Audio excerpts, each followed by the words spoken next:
दोस्तों आज हम आए हैं बिहार में और बिहार के ये दो छात्र बहुत ही होनहार है और संगीत में इन लोगों का बहुत अच्छा पकड़ है। ये संगीत को अपने नस नस में रखता है। तो आइए इन लोगों से हम कुछ गाना सुनते हैं। तो ये बताइए कि आप किस टाइप का गाना सुनते हैं? भोजपुरी सुनते हैं, हिंदी सुनते हैं, साउथ सुनते हैं कि इंग्लिश सुनते हैं? भोजपुरी सुनते हैं। अच्छा, तो भोजपुरी का एक ऐसा सैड सॉन्ग आप सुनाइए, ऐसा सैड सॉन्ग कि सुनते ही आँख से आंसू गिर जाए। कभी चित कभी पट सया मारे सट सट सट बाप रे। अच्छा ये बताइए कि आप मतलब ये संस्कारी गाना गाए हैं?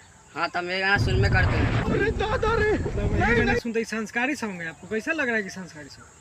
गाँव सब है सुनते हैं। छोड़िए, आपसे बातें करना बेकार है। अच्छा आप कौन सा भोजपुरी सुनते हैं? हाँ, लेकिन एक बात कह देते हैं, हम अवधेश प्रेमी के फैन है। पहले बोल दीजिएगा है कि नहीं? ठीक है, हम सोच समझ लिए कि आप अवधेश प्रेमी के। तो अवधेश जी का एक वैसा संस्कारी संग बताइए जिससे पूरा समाज को ज्ञान की प्राप्ति हो, पूरा समाज को, जिससे हम विश्व गुरु बन जाए। का कही मोर सैया के खेला, रात पेनी में छेनी सटाई दियो रे, रात पेनी में छेनी सताई दियो रे। ये संस्कारी सॉन्ग है। तब आपको क्या लगता है सबसे संस्कारी सॉन्ग है? कुछ नहीं बोल सकते हैं, कुछ नहीं बोल सकते हैं। क्या करूं मैं इसका? क्या करूं इसका?